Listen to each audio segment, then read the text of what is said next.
Hello and welcome to the Imprint Weekly Podcast. I'm John Kelly, senior editor of The Imprint, a daily news site covering child welfare and youth justice around the country.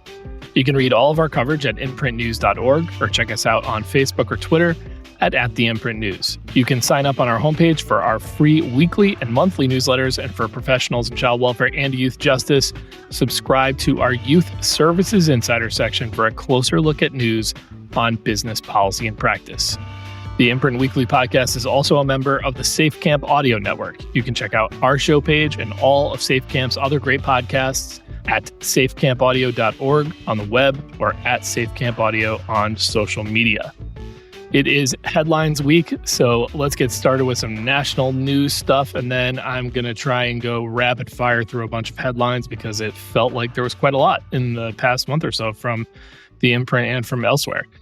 Starting out in Washington, D.C., we've talked many times now about the Trump administration's signature child welfare initiative, A Home for Every Child, which in its essence is basically a trade-off offer to states. They can forego the sort of standard way of going through a fairly laborious program improvement program, or PIP, related to their failure on the Child and Family Service Review process, which every state has failed every time they've done it. In exchange for a simpler process on that PIP, they commit to submitting, like I said, a simpler PIP and producing monthly dashboard public data about what they're doing, what their goals are to reach this ratio that the Administration on Children and Families has set of trying to get as close to a ratio of 1-to-1 number of homes available within the foster care system to foster youth who are actually there. Now, as of April, which was the last time the Imprint had tallied up how many states had bought in on this and opted in, there were 14 states in, and that had already exceeded the goals that ACF director Alex Adams had shared with the Imprint kind of early on. He was hoping for about 10 states to have a pilot year with. And we knew that more had jumped in after that, after April, but we were legitimately surprised. I was legitimately surprised to hear that as of last week, all 50 states, Puerto Rico, and Washington, D.C. had joined the initiative. And that really is a surprise given just things in the country right now, right? We are pretty politically polarized, and this is a Trump administration project, not something Congress divined at all. They had nothing to do with it. And on top of that, let's face it, but there was a bunch of states that have had major amounts of funding, billions of dollars in some case, funding frozen pending these investigations for fraud from the Administration for Children and Families. So this is the same agency asking them to opt in and are messing with very big amounts of money that they rely on to do certain social services. Now, a couple factors that probably steered us towards universal buy-in here. One was getting out of the PIP work seems to be pretty attractive. So the people that are deciding should we or shouldn't we opt in are definitely, to some extent, looking at the offer of, hey, do you not want to spend hundreds of hours on a document that, by and large, like pretty much you'd be hard-pressed to find somebody that thinks the whole process of every state failing these reviews and then going through the PIPs as they were, which are these 100-page sort of compliance documents, was a good one. So that seems pretty attractive. I think the critical mass effect where they just reached enough states, including some blue states early on that jumped in, that made it just safe territory, right? It wasn't really controversial or like some tacit endorsement of Trump to do this. I've recalled hearing about, and Alex Adams in an interview, I'll post our story about what I'm talking about in our show notes, of course. He confirmed this. There was a meeting that the Casey Family Programs hosted in D.C. There were a lot of state child welfare directors there. Mr. Adams and several other AC officials were there and presented about Home for Every Child. And they had a whiteboard up that had the six states at the time that had opted in, colored in on this map that was on a whiteboard. And there was this moment where there were state directors in the audience who were basically walking up and coloring in their states. I think that helped to foment it. And then they threw some money in the pot. There's like a $7 million Home for Every Child competition, where I believe the top prize is $3 million for the state. It's a one-year competition, basically starting in October. When the state that gets to the best ratio gets to top prize, second best ratio is second place. And then there's some money involved also for the states that make the most progress or have the biggest increase percent-wise in their ratio. So in talking with Alex Adams about this last week, we did learn here at the Imprint some details about that competition and the whole Home for Every Child process, because there were definitely some details that were not quite yet out there. And one was just when is this public dashboard, which seems to be a big underpinning of it, going to be available. Adams said very likely that's going to time up with the launch of the competition in October, maybe November, I think he said was the latest that it could be. So when is the public data going up was one question. Another question was they've referenced a couple times, obviously the states are going to calculate a ratio of homes to children. In the sort of lead up here, that's been fashioned by taking the numbers that are derived from our project, which is called the Who Cares Project. We have gone periodically throughout the last 6 or 7 years and asked states just simply how many licensed foster families do you have and a couple other things. So the ratio, as they've kind of been gearing up for this, has basically been our homes numbers with AFCARs with federal data on the number of youth in foster care. Now they have settled on an actual equation, apples to apples, that all the states are going to use for this competition and for Home for Every Child.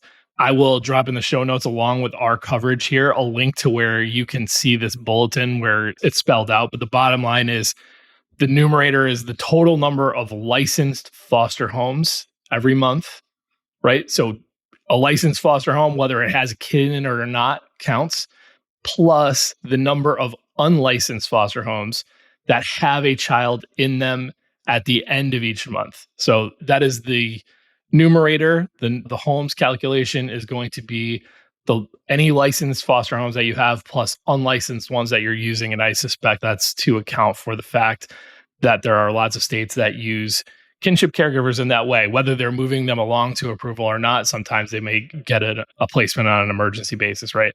And then the denominator is the number of youth in foster care, backing out any that are 18 or over. So this is going to focus specifically on youth who are under the age of 18. Okay, in addition to this ratio calculation, the administration has also spelled out 4 monthly, they call them chaser measures, that every state is going to have to report for the dashboard as well. And those 4 chaser measures that are going to be common for all of the participants, which is all of the states now, are the percentage of children living with a relative or other caregivers regarded as kin. So locking in some indication month to month of the use of relatives and kinship caregivers. The percentage of all days in foster care that were spent in congregate care, which is a really interesting one, trying to obviously capture the usage rate of congregate care in a pretty holistic way. Kind of similar to what Andy Barclay, a great statistician that works with us on Who Cares, has come up with for a population level metric. He has a family separation stat where he kind of counts the number of days in a year that kids are spend any time away from their family, and then does that on a sort of population level. So anyway, that's the congregate care one. The percentage of children substantiated for maltreatment who had a previous substantiation in the past 182 days. Obviously, that is trying to get at an indication of unsafe practices and trying to keep the number of entries down, or highlighting when efforts to prevent kids from coming into foster care have resulted in another substantiation. And then finally, the percentage of homes with a child placed in it that experienced a disruption during that month. So those are the 4 that everybody's going to be on the hook for. And then in addition to that, each state is supposed to be getting one of these simplified PIPs submitted to ACF for approval. Those will come with some kind of state-specific unique measures that they'll be obliged to track. And it seems like that's also going to be on the dashboard as well. According to Adams, 23 states have already had their PIPs, their Home for Every Child PIPs, approved. So about half of the states are already in there. Now, as Adams noted in his conversation with us, basically everything I just described, the competition, the opting in, the dashboard, it's all just the stage being set. And whether they move the needle nationally or anywhere on the ratio here is yet to be seen. I asked him what might be a stretch goal, what might he hope to achieve nationally in terms of a move in the ratio. I think the ratio kind of fashioned between our Who Cares stuff and federal AFCARS data is 0.57, if I'm right. I think that's right. He didn't want to bite on that one. He didn't really have a goal in mind or anything like that.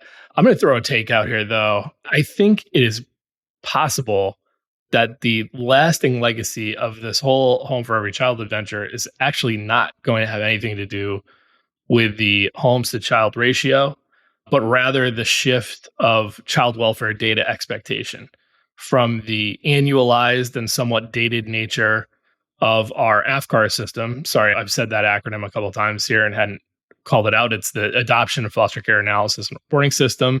The shift from that to something more akin really to the employment numbers that are so famously reported on in the news pretty much every month, where we're getting close to real-time indicators of what's actually going on in the system. Because for a year at a minimum now, all 50 states are allegedly going to be on the hook to deliver on this level of month-to-month numbers about who is in care, how many homes there are to care for those kids, how much you're using congregate care, how much you're using kinship care, how many disruptions you're seeing, how many kids are coming in or coming back with a substantiation after a previous one.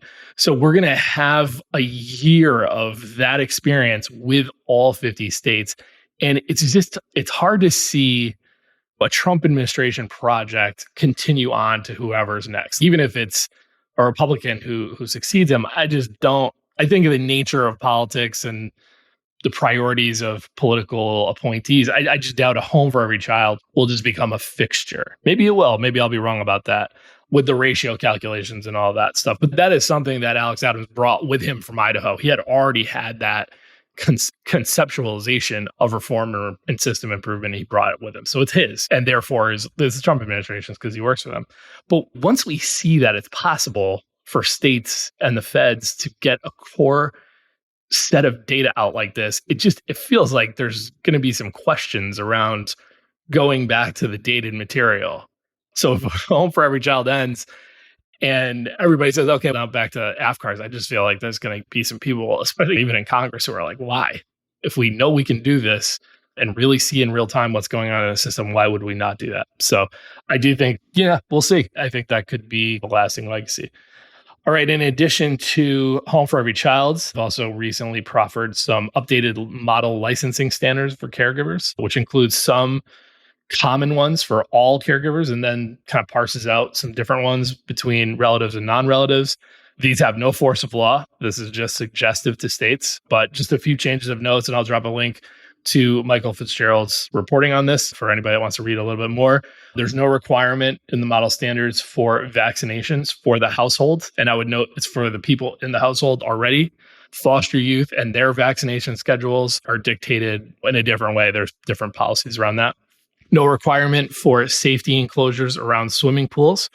While it maintains a smaller list of violent offenses where basically those offenses, if there's a conviction on them, it's a complete deal breaker for caregiver approval. And there are more instances now where they are encouraging states to take account of the circumstances, in particular, like how long ago the offense had occurred and records thereafter. We had a spokesperson for the American Academy of Pediatrics, Dr. Katie Lockwood, tell Fitzgerald for his story that it was definitely dangerous, in her opinion, to remove all vaccination requirements for foster homes. And I'm going to quote from Ms. Lockwood in the story. A child placed in a foster home should not be at risk of exposure to vaccine-preventable illnesses while in a home that is meant to offer them safety and stability.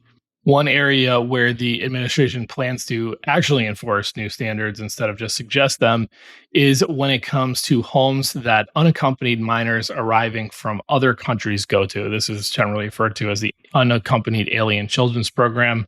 It is part of the work of the Administration for Children and Families, really our only national foster care system. These kids that arrive from not Mexico and not Canada, so really anywhere else, seeking asylum, seeking special pathways to remain in our country for protection. if they arrive alone, instead of just being handled by Customs and Border Patrol or ICE or any of the DHS agencies, they are handed over to the custody of the Administration for Children and Families, who are responsible for putting them up in shelter where they are given food and legal support and education and all those things as we are looking for a safe sponsor to host them while they are pursuing their legal status in the country. So what the agency wants to do here is add a few things around the vetting process for those sponsors, which by and large are typically either a parent that is already here or a relative or family friend who is already in the United States. What they want to do is add a proof of income standard to the vetting process without setting any firm expectation on how much money a sponsor has got to make. So it's not like this hardline income test. What they're looking for is that it's a person who is a wage earner here in the United States and not somebody who might be doing anything, let's say, that they couldn't show their income for. The concern being that there have been documented incidents, certainly not in the majority of cases of unaccompanied minors being placed, of nefarious actors in this place that even can move these kids into human and labor trafficking. It would also, this proposed rule would also limit the number of acceptable documents that can be used to provide a sponsor's identity. And then it also makes mandatory background checks for all members of a sponsor household. Right now, there's some flexibility for states there. It also goes beyond the vetting of the sponsors to a little bit of vetting of the children. It notes in this rule, which was posted in the Federal Register, that the agency, pursuant to the Big Beautiful Bill, one of the many things in that bill was giving them the ability to determine if an unaccompanied minor poses a danger to themselves or to others. And they would suss that out by conducting an examination of the child for what they refer to in the federal notice as dangerousness related to gang-related tattoos and other gang-related markings and coverings while the child is in the care of the Office of Refugee Resettlement. That's the corner of ACF that kind of manages this all.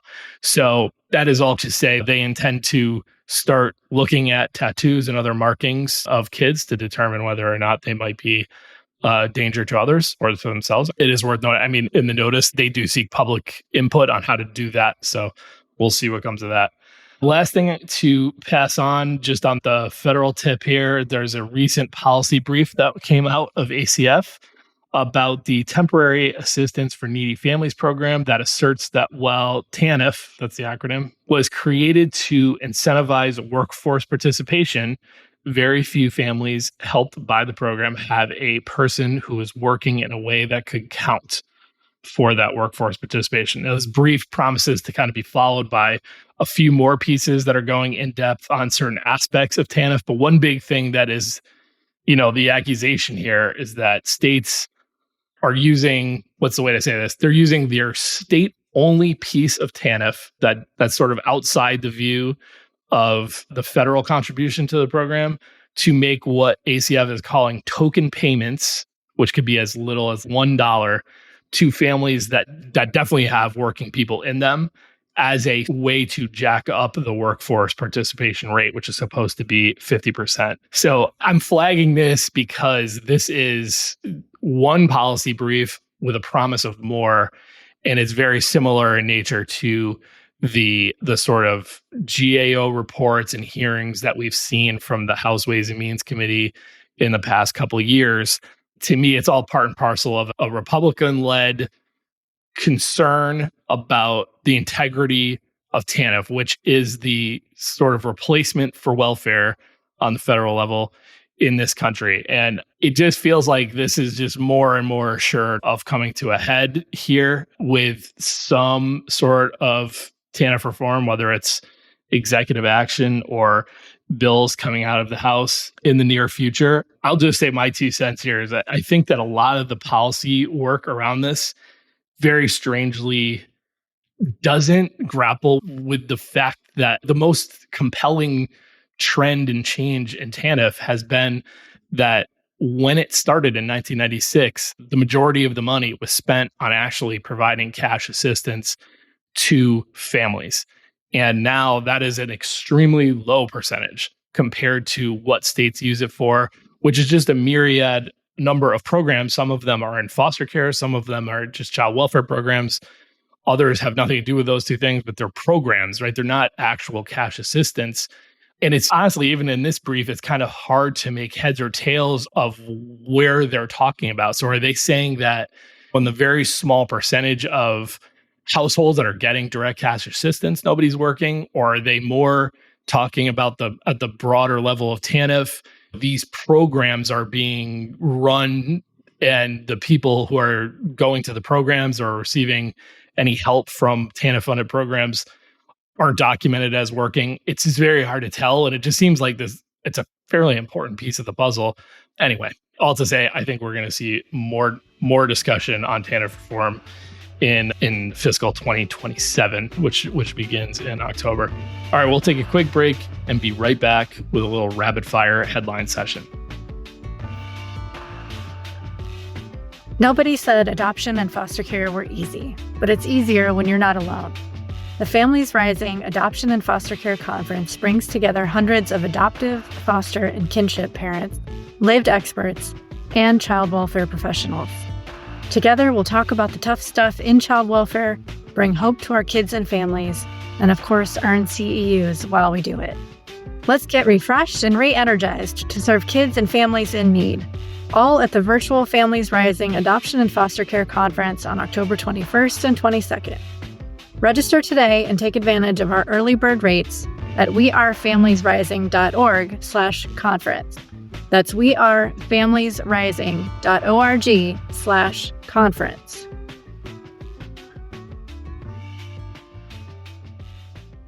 All right, let's rip through a little bit of news here. I'll do a quick summary of each one.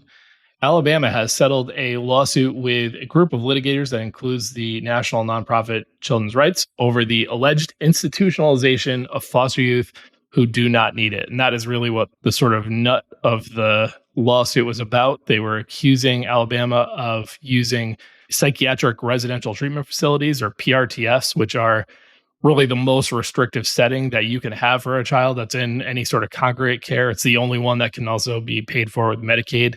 So it is an exception to the Medicaid institutionalization rules. And what they were saying was that these were being used for kids who really did not need to be in that kind of setting, only because Alabama did not have other options and should have other options. So that's really what was at the core of it. Also accusing Alabama of maintaining unsafe PRTFs that there were documented incidents of abuse at.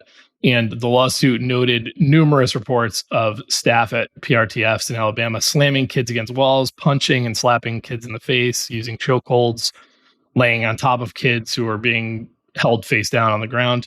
So fast forward to the settlement here, which comes a couple of years after the lawsuit was filed. And what Alabama has agreed to is to conduct a comprehensive assessment on any youth before being placed into a PRTF to determine the suitability of that option. Now, their stay in these facilities has to be reassessed every 6 months, at least, could be more than that. And the step down to a less restrictive setting has to occur within a month of when it's recommended. So you can't have a situation where everybody agrees the kid doesn't need to be there and they're just lingering. I mentioned Children's Rights in particular as one of the litigators because they have a similar case, a federal lawsuit pending against North Carolina, also alleging abusive conditions and over-medication in PRTFs used by the state. And in that lawsuit, they note that more than a third of the North Carolina foster youth and PRTFs are actually sent to institutions that are outside of the state, so very far from the view of their families or the view of really anybody else in the system. So worth keeping an eye on this space. We've talked about it on the podcast before. I do think that PRTFs in general are a thing to watch here, as the limits of federal funding for congregate care through the Title 4E, which is the foster care entitlement program, have lessened, and states are at least saying that they need more space and reporting shortages. PRTFs, like I said, are the one congregate care setting where you can rely on Medicaid funding legally to pay for it. So watch that space. In 2021, Bethany Christian Services announced that it would begin licensing LGBTQ plus people to serve as foster and adoptive parents around the country for the first time in its 80 plus years of existence. And now, 5 years later, they have announced that they will reverse course and again limit who they are willing to work with based on religious ideology.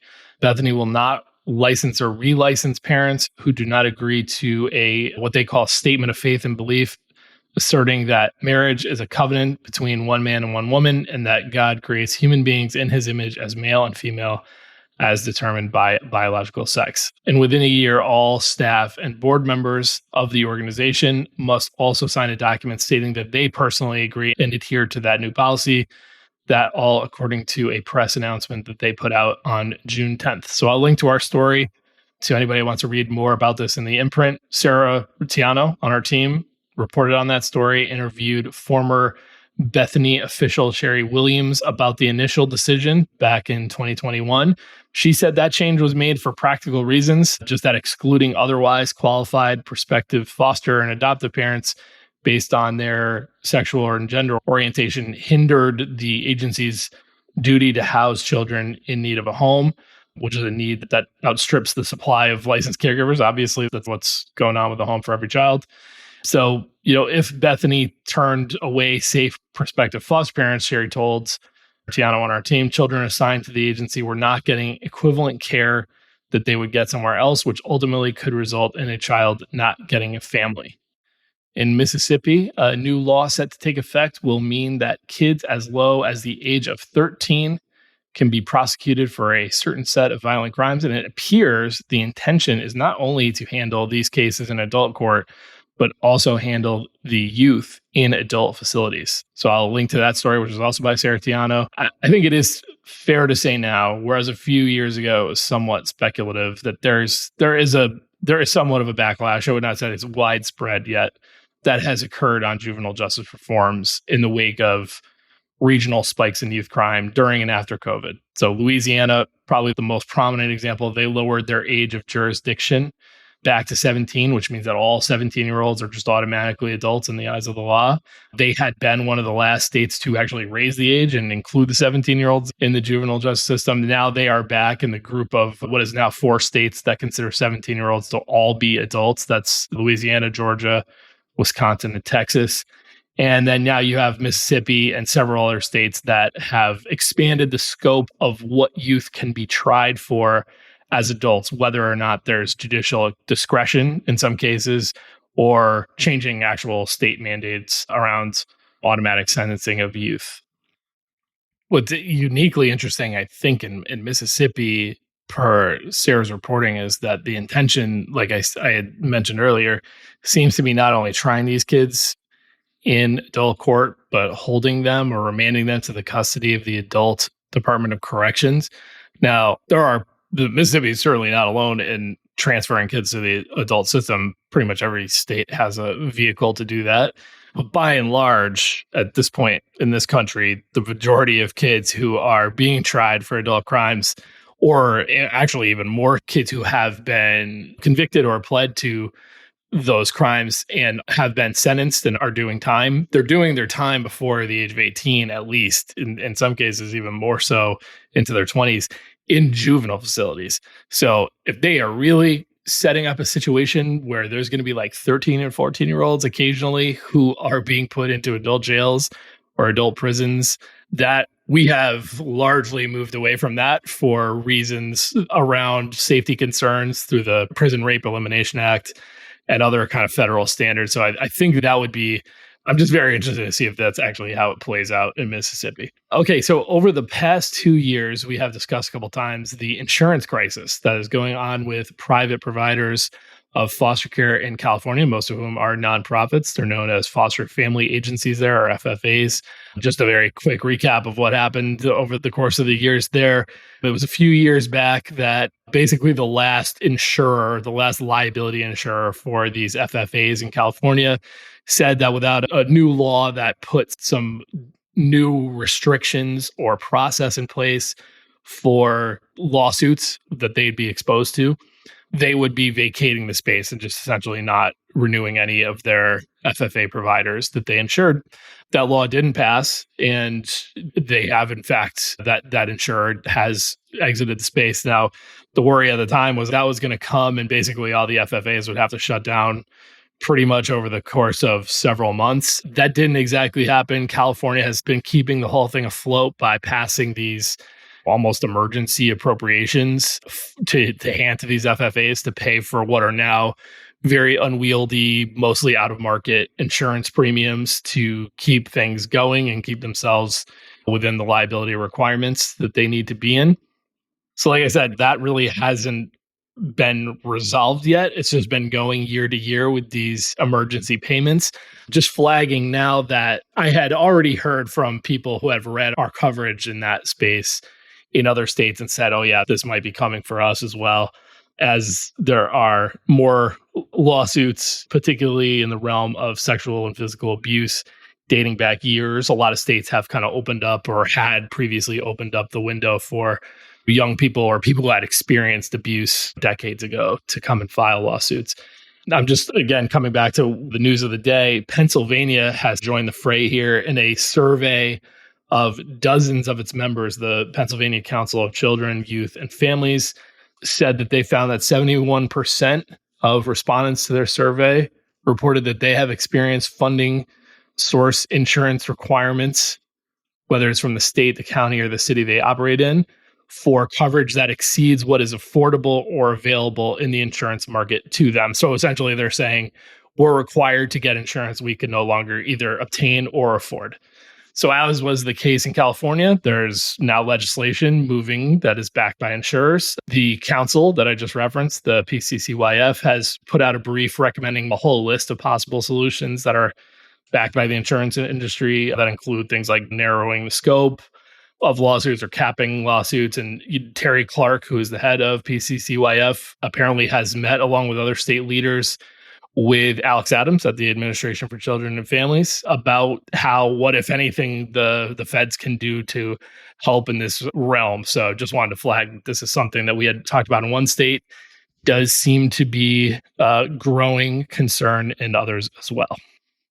And last story I want to flag, this is one of ours from the Imprint. Gavin Newsom has approved a bill that would essentially send to the November ballot an initiative that would enact an $11 billion bond to create and preserve rental units for low-income families and supporting housing for the homeless. And out of that $11 billion or so in the bond, there is a slated $150 million pot that would be exclusively for building capacity for current and former foster youth and other young people who lack parental support. But those funds would have to be spent on either acquiring, rehabbing, or preserving youth housing. It could not be used for the delivery of service. So this is purely a $150 million pot to develop targeted housing exclusively for youth who have experienced these systems.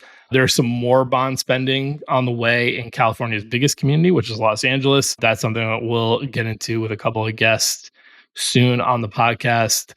So stay tuned for that. This is definitely an interesting thing to follow here in California, as there is advocacy for and movement on creating set space that can only be used for foster youth. And I think that is responsive, at least to some extent, to the fact that first, the sort of existing railways for financial support to housing, especially in places like the Bay Area and Los Angeles, the sort of base payments there for the market rent did not match up. Youth are getting an allotment of money to help pay the rent or to pay the rent, and it's not even close to what they would need to pay. And then it's also about something you hear quite often, which is the fact that there are just landlords and renters who are going to pick foster youth as an entity that they're going to work with and engage way down the line from other people, so that their preference is not to work with young adults who have had that experience. They would rather deal with adults. And this is just an indication of at least one state where the effort is going to be to try and build this allocated universe of housing that can only be used for these young people. All right, that's going to do it for today. The Imprint Weekly Podcast is a production of the Safe Camp Audio Network, which is a division of Fostering Media Connections. Please visit safecampaudio.org on the web or at safecampaudio on all major social media. This podcast is produced and mixed by Christine Anjoko, with music by Luke Giroux and Cyrus Elia. If you enjoyed this episode, we would love it if you would consider subscribing or giving us a 5-star rating on Apple, Spotify, or wherever you download your podcasts. And we would greatly appreciate if you would consider supporting our work here on the podcast and in print. Small donations from our listeners and readers go a long way towards helping us grow and cover more great stories in child welfare and youth justice. To support us, it is very easy. Just visit imprintnews.org/donate. You can follow The Imprint on Twitter and Facebook by searching the handle @TheImprintNews and visit us on the web at imprintnews.org. You can always get us over email at tips@imprintnews.org. I'm John Kelly, and we'll see you next week.